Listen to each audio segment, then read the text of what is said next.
Welcome to Prepared for Parenthood, the podcast for hopeful, expectant, and new parents with little ones up to age 5. I'm your host, Dr. Stephanie Dueger, a psychotherapist, author, educator, parent coach, and married mother of 2. On this show, we'll discuss everything from the most up-to-date practicals of best supporting your young children, to thriving in relationship as a family, to more surprising topics around the psychology and development of babies from conception through age 5. So sit back, relax, and enjoy. I'm thrilled to have you here today.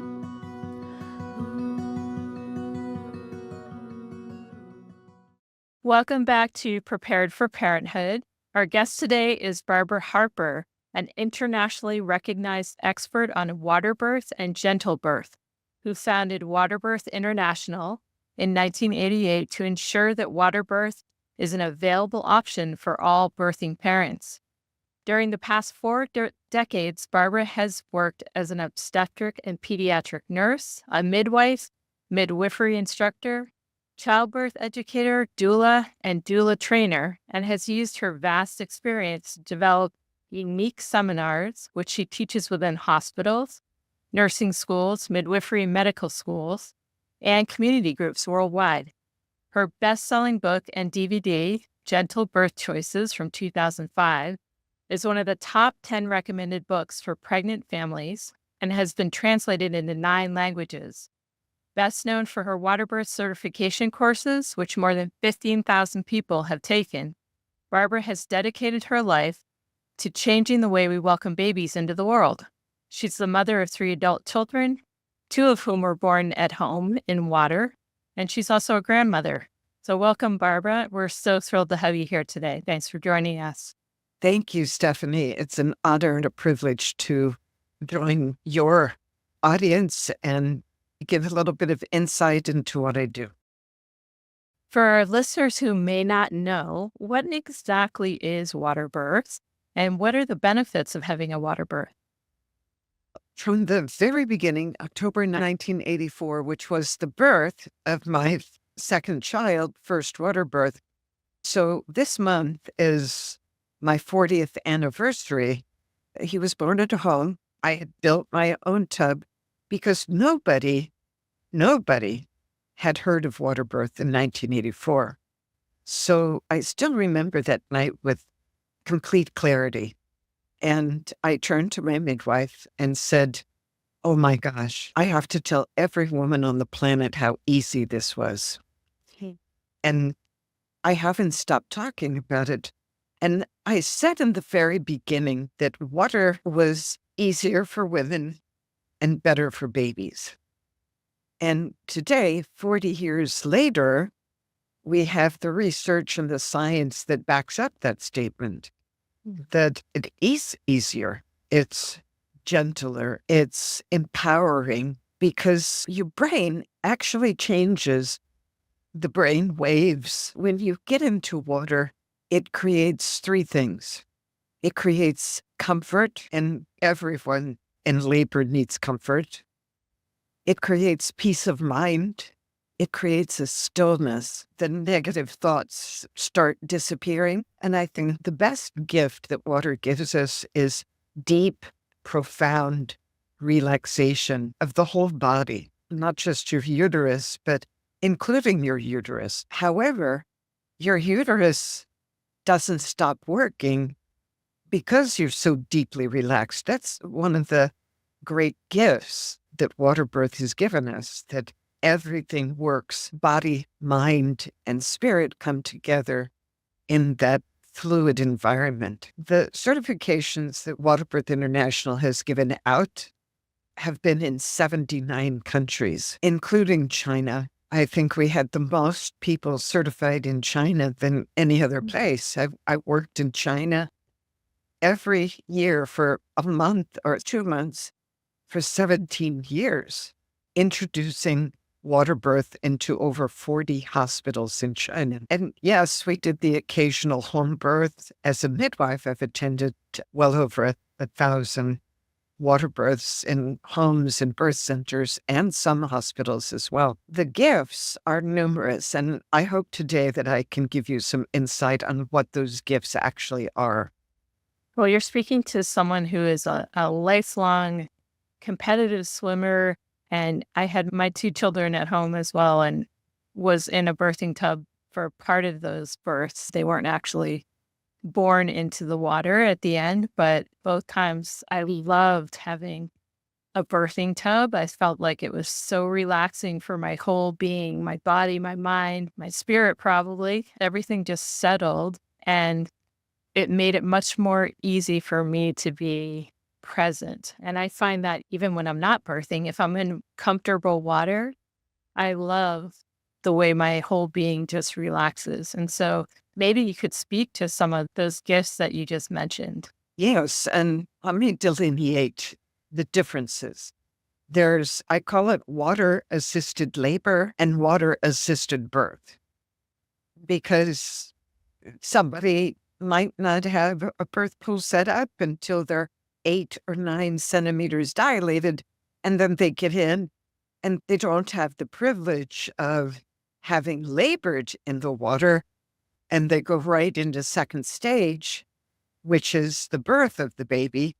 And the biggest gift in the birth of the baby and also water-assisted labor is mobility, the ability to move in any direction. And Stephanie, I truly have witnessed miracle births where some women can be completely so relaxed, either through water or through hypnosis. And I know you've had hypnobirthing people on here, and I actually trained with Marie Blank of hypnobirthing, and I've always been interested in the power of water to change how we perceive pain and how we deal with comfort. Because what the mind thinks, the body responds. And so when you get into water and you sink down, I call it the awe effect. You just kind of let go. Just think about your baths. And I'll say, can you raise your hand? Let's say I've got a group of doctors. Who likes to take a bath? Who likes to go swimming? Who likes to walk along the beach and hear the rhythm of the ocean? And there's not a single person that says no. We have to think back to the fetus growing in a bag that provides protection and warmth. That fluid keeps the baby's temperature constant. And the uterus itself and the placenta provide not only the warmth and the protection, but also the nutrition and the oxygen. And so when the baby emerges out of the womb into the pool, it's like going to an extension of the womb. It's warm, it's a protected place, and the baby, I'll get into this, but the baby cannot take a breath in this extended womb. It's performing and fulfilling its neurological behaviors exactly the same way that it did inside the amniotic sac. So I just call the pool a womb with a view. I like that. And the mother has that freedom of movement. So as the baby is descending through the pelvic area into the inlet and out the outlet, the mother can respond to that movement. She can perceive it more beautifully. And as the baby does this, she turns her body and does that. She's not strapped onto a bed without the benefit of moving to facilitate the movement of the baby, because this is a mutual exercise. And the baby is pre-programmed neurologically to leave the womb. And we've developed all of these techniques and things to speed the process, not take so long. And that's the next benefit. We have seen that being in the water reduces the time of both first stage and second stage of labor. So when I'm teaching doctors, I say it's a hands-off procedure. We see the benefits for the mother: freedom of movement, deep, profound relaxation. We change pain into comfort very easily. And for the baby, it's a gentler emergence from the womb to the world because you're not taking any drugs whatsoever. Drugs, the way that they're given today, are safe up to a certain extent because of the cascade of consequences that an epidural gives, restricting freedom of movement, keeping the pelvis in one place, the restriction of being able to drink and eat and do all those things that a normal birth requires. I tell people all the time that rediscovering the power of water was a gift for humanity in the late 1970s, early 1980s, because it showed us graphically all of the gifts of normal birth.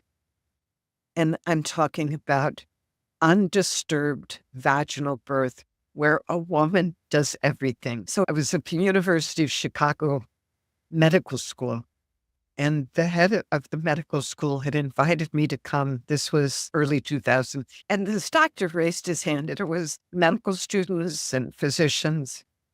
And he said, okay, I get this. The mother labors in water. Her body moves with the baby. I don't cut an episiotomy. I don't deliver the baby. The baby just kind of swims out like a slippery dolphin. And I don't cut the cord. I leave the cord intact. And he paused and he said, so how do I justify my fees if I don't do anything? And there was this hushed silence waiting for me to respond. And I have to say, I went, oh, dear God, give me a good answer. It was a silent prayer. And immediately I said to him, does the lifeguard on the beach get paid if he doesn't have to rescue someone? And the midwives all started clapping. The doctors went, that's an interesting idea. That's an interesting comparison. And I said, and you must know what normal looks like. The act of laboring and giving birth in water increases the normalization of childbirth. It increases our awareness of what normal looks like, what normal sounds like, what normal feels like. And so that's the biggest gift, is that normalization. And so how can we increase the normalization of birth? Just add water. That's a perfect segue. I think about the people who might have questions, the obstetricians and other people who might not be as familiar in their particular scope of the practice of childbirth. And we know, obviously, in life, there's no one size fits all for anything. Especially birth. Especially birth. Every baby has their own way of coming into the world, and every birthing parent has their own way of birthing. So who might a water birth not be suggested for? And are there any complications that show up that people might have concerns about? Well, the original objections of the American College of Obstetricians and Gynecologists and the American Academy of Pediatrics was, and I'm talking back in the 90s, when we first started putting water birth in hospitals in the U.S. The very first hospital was Monadnock Community Hospital in Peterborough, New Hampshire. They installed a bathtub that was deep enough, and you do have to have a certain amount of depth, no less than 24 inches of height, that is about 60 centimeters, in order to have enough water to assume any position. like to be on your knees or in what I call the proposal position. One knee on the floor, one foot on the floor, just like a partner is saying to his or her beloved, will you join me in partnership? So in that way, the mother is saying to the baby, I'm facilitating movement of my pelvis.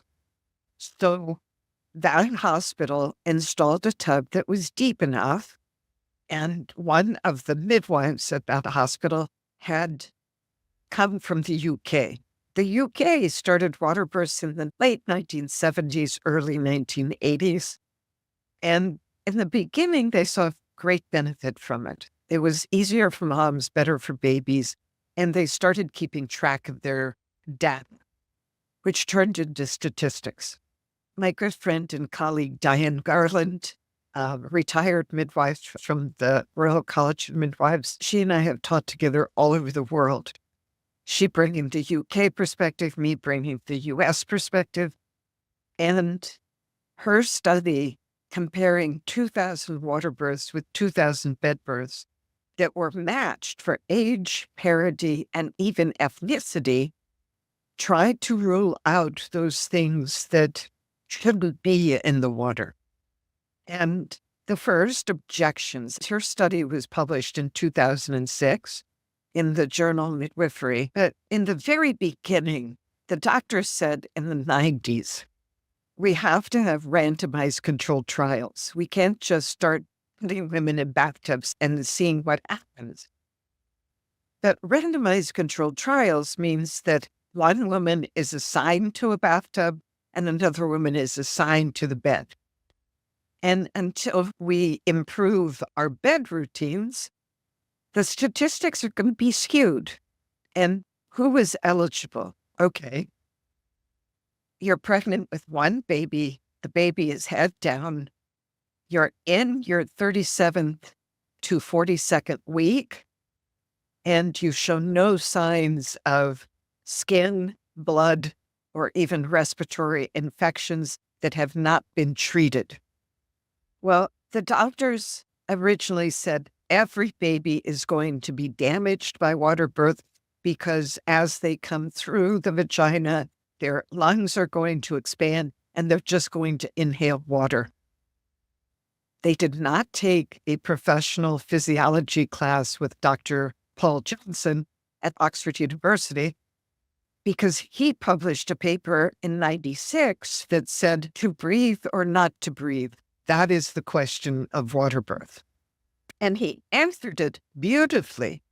But the doctors said, well, it's a possibility that the baby could drown, even to the point of publishing it in the American Academy of Pediatrics journal in 2002.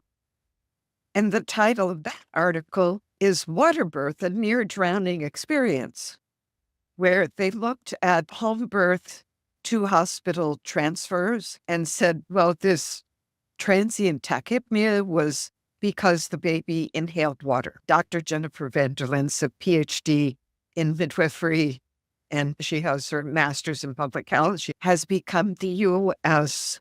research analyst for water birth. She's a professor of midwifery nursing at the University of Nevada, Las Vegas. And her first meta-analysis that was published in 2018 looked at all of the published literature at that point, over 600 articles by 2018 that focused on mothers' experiences and perinatal outcomes. And she was just looking for the perinatal outcomes. There'd been a meta-analysis in 2015, a meta-analysis in 2016, one in the UK, one in Australia. She came up with the one that was published in 2018.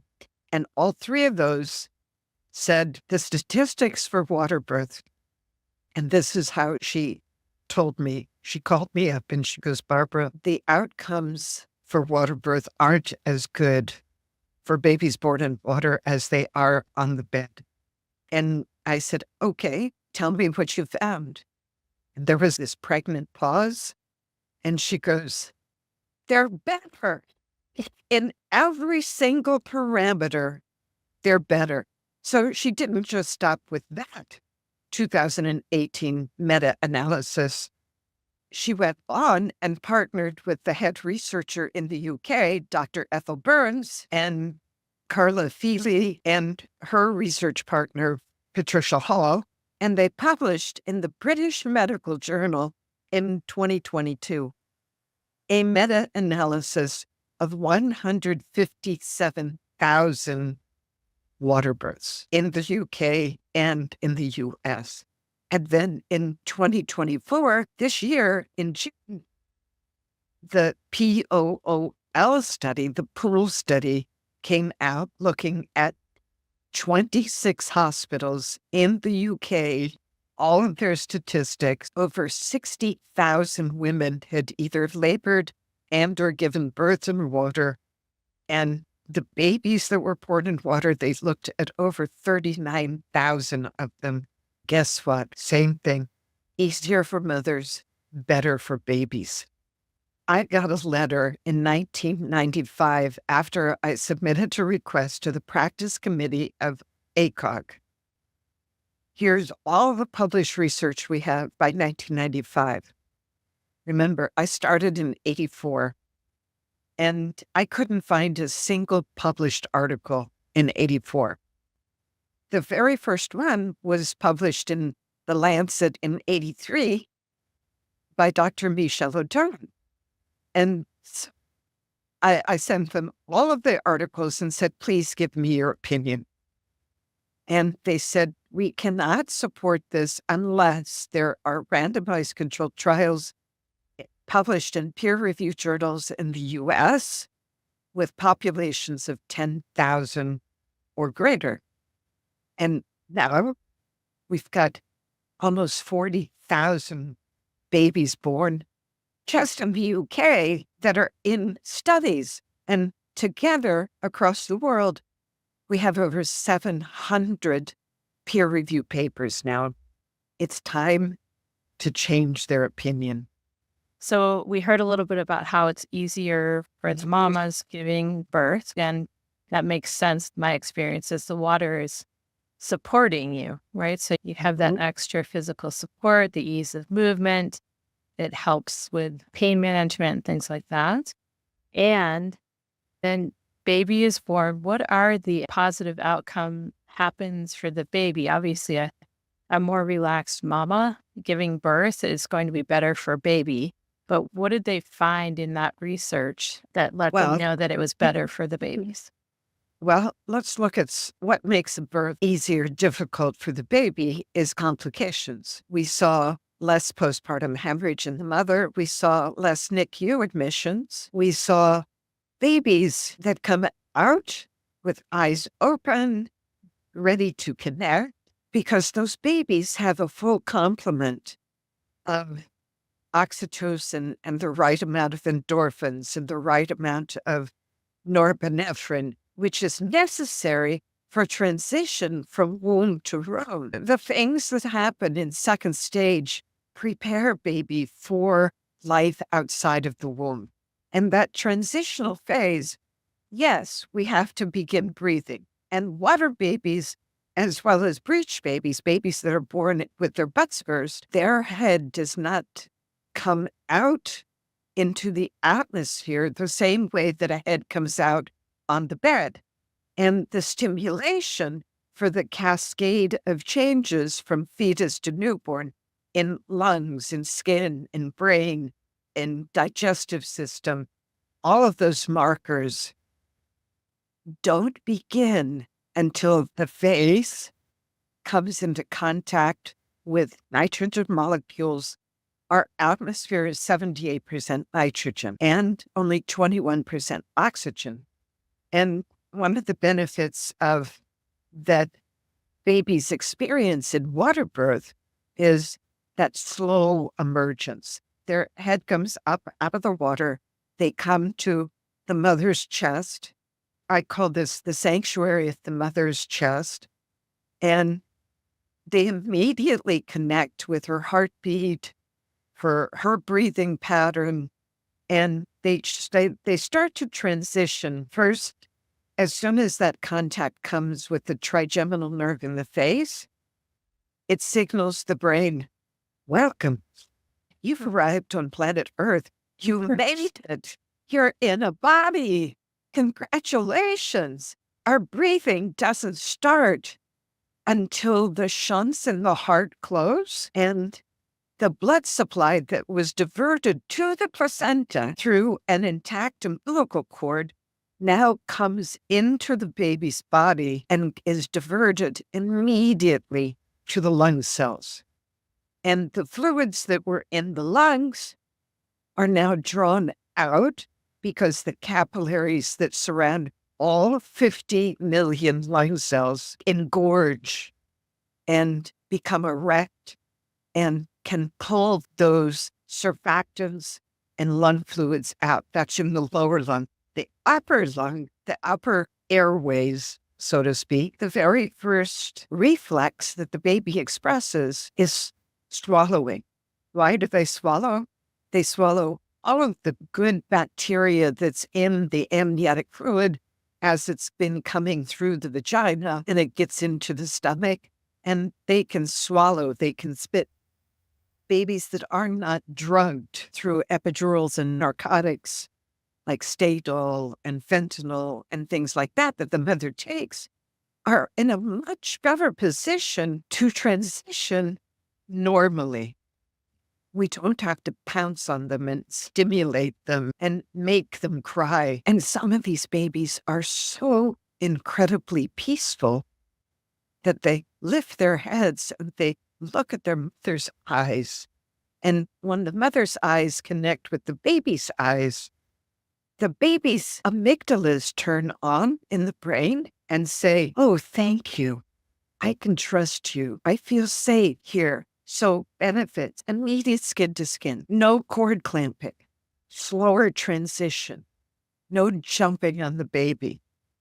I never touch a baby except to occasionally listen to the baby's lungs with a stethoscope. And when those eyes connect, it also turns on the pineal gland and it starts firing off neurotransmitters at 22 million per second that says, you made it, you're in a body.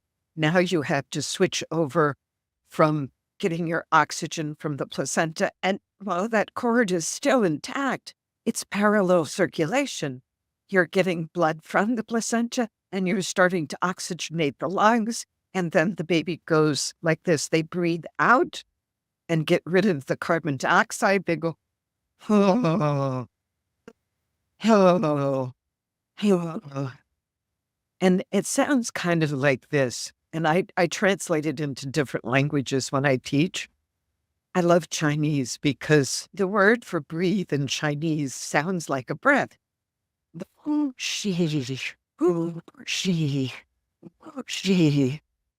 Arabic.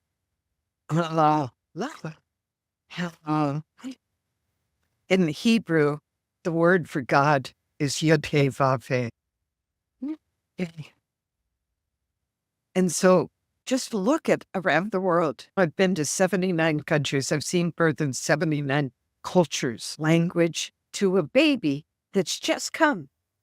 They are not a blank slate because their brain has started wiring at 20 weeks of pregnancy. And so statistically, we see no problems with breathing, even if it takes a few more seconds. What's a typical? You might have to wait 20 more seconds or 30 more seconds for that first breath because the babies whose head is born first on the bed get stimulated right away before the body is out. And how long do I wait for that body to emerge? Till the peak of the next contraction or even the peak of the second contraction. There's no problem in waiting because the baby is programmed in its brain to fire off and eject itself. And the mother is programmed in her hormones to accept that huge surge of adrenaline and have that fetal ejection response coordinated with the babies. And so benefits for the baby, the removal of time, because babies don't wear watches. They're still a mystery to birth. And yes, we screen women for where's your placenta? And there's two things, Stephanie, that cause complications in labor.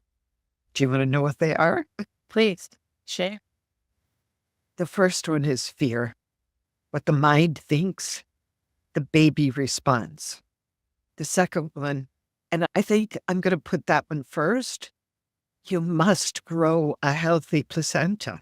You're not growing the baby. The baby is going to grow by itself. It's going to take all the nutrients that it needs, but the health and vitality of that baby is based on a healthy placenta. So you want to feed the placenta so it can feed the baby.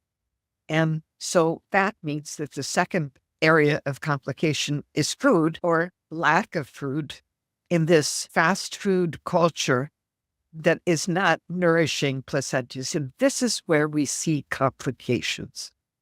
Nutrition. It's nutrition. Food and fear are the two major complications of labor and birth, of pregnancy. We look at all of the intricacies the Creator knew was necessary to make us healthy, vibrant, completely formed individuals who are dependent from 20 weeks of pregnancy to the end of the 7th year on a regulatory system of our caregivers, our regulatory system and the developing immune system. We feed the immune system by swallowing all of that vaginal bacteria. I was in a hospital in Beijing, China. The year was 2014, and I'm in the delivery room, dressed fully like it's COVID time, because they think birth has to be sterile. Birth does not have to be sterile. It must be clean. And even so, I have films from northern China of women giving birth in glass or on the savannah on dirt floors, and they give birth leaning over dung containers because that's what they burn for fuel. So it has to be within the microbiology and the system that is good for this mother and this baby. So the baby swallows all that bacteria, but in the hospital, they were taking the antibacterial formulas and dipping the cloth in and scrubbing the inside of the vagina and scrubbing the outside of the vagina. And that's how I learned to do birth in the 70s in the hospital. And so the practices that we have developed for protection, listening to every single heartbeat, I agree with some things that when there are complications of the growth and development of the fetus, we want to protect that baby and create a healthy birth for mother and baby. But there's so much more. There's so much more than just the health of the mother and the baby. So I think that the biggest benefits for baby are realizing that the baby is the driver of the experience, the necessity to emerge in a relaxed body, in a state of mind that welcomes every single contraction with a sense of gratitude. And yes, we can have fear. We don't have to take the fear away, but we have to develop a serious amount of courage to be able to let go and let the baby do the work that's necessary to wire the brain. You wouldn't cut a chrysalis open to let the butterfly out, because the butterfly would drop to the ground and die. And this whole thought that we have to stimulate the labor, we can't let babies go past 39 weeks, we have to manipulate the woman's body in order to keep it safe is that is total, utter bullshit. And the more women understand how miraculous their bodies are and how talented the baby is, it's like, I know what to do. Trust me. Trust my body. Trust the baby. Trust the process. And most of all, trust the designer of the process. And water birth gave us that gift. We've been speaking today with Barbara Harper, the foremost expert in water birth. Her 2005 book, Gentle Birth Choices, sold more than 32,000 copies, and who knows how much Oh, more since then. And you're currently working on two more books that we're excited to see when they come out. Barbara, can you let people know how to find out more about Water Birth International and about all of your work? yes. The book that's coming out in 2025 is The Essential Guide to Water Birth, 40 Years of Clinical Practice and Research Evidence. And that's my lectures. You can find my schedule on barbaraharper.org, and you can learn more about water birth on waterbirth.org.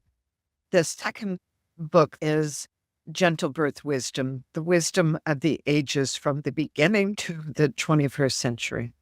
Thank So, you so much for being here today, Barbara. It's been a real pleasure speaking with you. and you as well. Thank you for inviting me and letting me share some of my enthusiasm about changing the way we welcome new human beings into their bodies here on Earth. Take care, Barbara.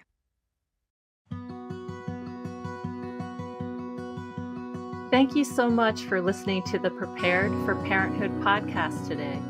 I hope you found this episode educational, informational, and conversational, and that you'll join me again for another episode soon. If you enjoyed listening to today's podcast, I'd very much appreciate if you would rate, review, and subscribe. If you're interested in more information related to today's podcast, or are looking for parent coaching or courses, you can find my information in the show notes or online at preparedforparenthood.com.